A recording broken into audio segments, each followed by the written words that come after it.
Peace, family. It's been a minute since I've been called to do a collective reading. Been swamped with personal endeavors and focusing on remote readings. But this very, very abundant energy, officially Taurus season is over. Today is day 1 of Gemini season, so happy birthday, Geminis. But Taurus season has been quite abundant. I am a Taurus sun myself. I have been feeling it, and we had our Jupiter Cazimi on the 18th. Venus is in Taurus right now, exalted in Taurus, naturally ruled by Venus. So we're getting a whole bunch with the conjunctions through this Taurus season. So I was called to the cards just to see how it is that we can, as a collective, tap into this very, very abundant energy to ground and anchor and root ourselves in our most abundant timeline. So without further ado, it's going to be a quick one. I did say if I do start tapping into collective readings again, I want to make them in and out so y'all get the messages that you need and then get to the speed. Indeed. Get it done. Get it done. Asheo. Tapping in for our foundation information, we have effort and follow your dreams. Perfect way to start and to tap in foundation information, especially tapping into, again, these Venus vibes, Venusian vibes, and bringing in our luxurious energy and bringing in the tapping in of sanctuary, of home, of thinking about love and beauty and finances and all of the ways that our dreams will propel us to bringing in exactly what it is that we desire and the effort that is required. This is the tangible and the intangible. This is the spiritual and the practical that is so important right now, and that again is very much in alignment with this Taurus season. Bringing in our values, bringing in this nature of grounding our energy and doing what it is that we say in regards to what it is that we want for tomorrow. At the end of the day, whatever it is that we want for tomorrow, whatever it is that we see for tomorrow, we have to start implementing those today. And focus on the dreams in terms of the future, having that vision and holding that vision, but every single day tapping into the effort, following the dreams, tapping into the effort that is required. And our numbers 13 and 85.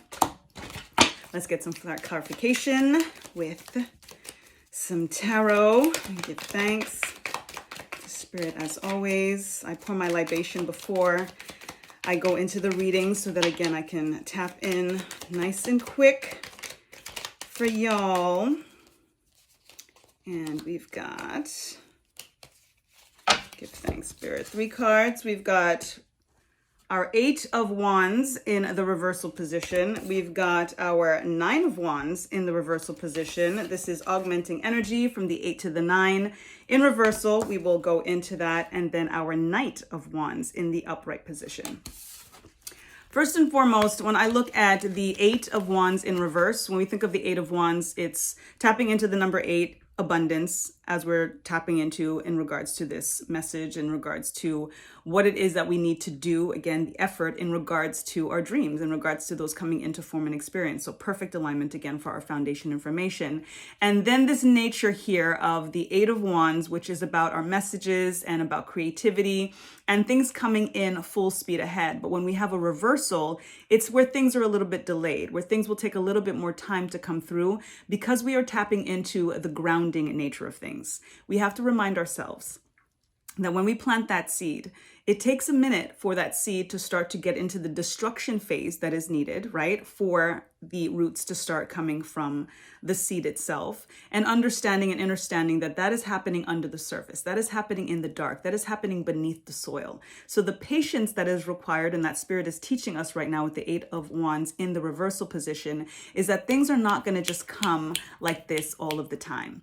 We have to remember that the roots take time to grow, and this is the very notion of faith, because it's about believing in the unseen, and it takes time, and we're not seeing the roots grow because they're happening under the surface. But believe to receive that the roots are growing, that the abundance is happening, that the healing is happening, that again, whatever it is that you are working towards in regards to your dream, it's happening. Timing is divine, and don't be impatient, because in the impatience is actually what delays things and makes things happen a lot slower.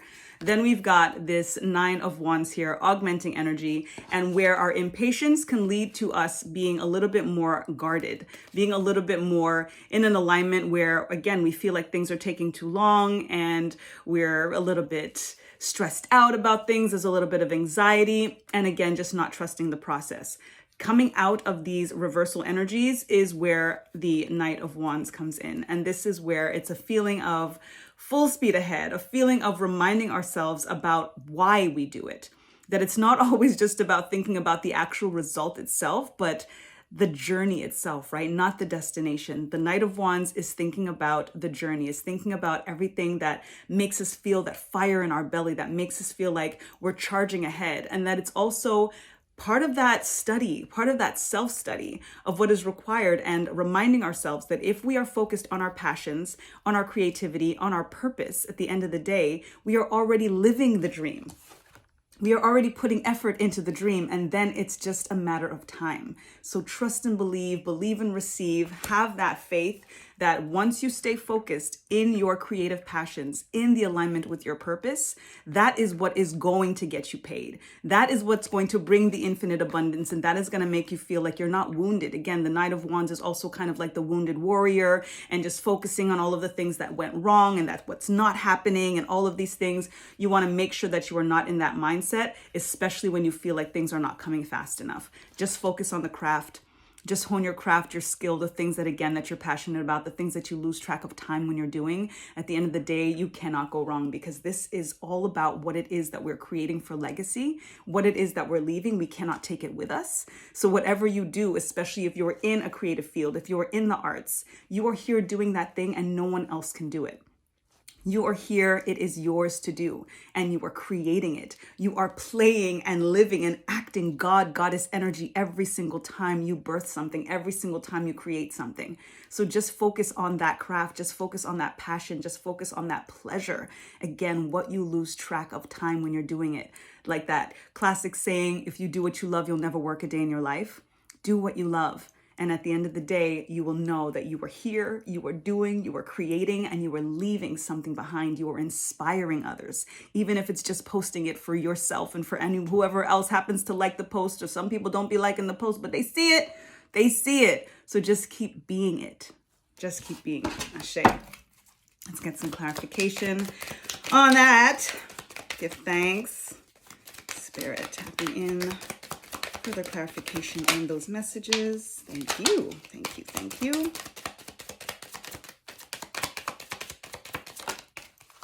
Thanks. We've got the Six of Cups in the upright position. We've got the Nine of Swords in the reversal position, the Two of Cups upright, and the Sun in the reversal position. Think about nostalgia. Think about your childhood. Think about, again, tapping into the things that you love to do. There may be something that you should be doing that you used to love to do that you feel like maybe that's not, the adulting thing to do, and that it's not really going to pay your bills or whatever it is. Look back at what that thing is, because there is something as a child that you were doing that ultimately has the potential to grow with you in this state that you are in right now in your adult phase. Go back to that energy. Go back to that energy, because it's right now making you feel like there's something that is a void in your life and you want to come out of this energy. Something that was maybe keeping you up at night because it's something that you feel like, I should be doing this thing, but I'm not doing it enough, or there's imposter syndrome, whatever it may be. You need to come out of that frequency, and chances are it's going to be that thing that used to make you feel so, again, giddy and kitty. I keep coming back to that energy for myself personally, of people, energies, relationships, things that I do that make me feel giddy and kitty, that kid-like energy again. That's not going to have us stuck in our mindset of the adulting and all the stress and the anxiety and all the stuff that happens to us automatically as we age.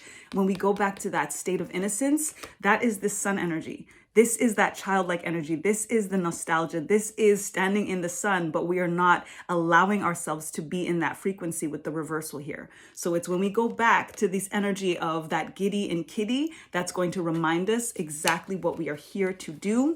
And then it's going to bring us into perfect harmony with self and source, with our divine counterparts, whether it's twin flame, whether it's a soulmate, whether it's whoever it is, whether it's a business partner, a creative partner.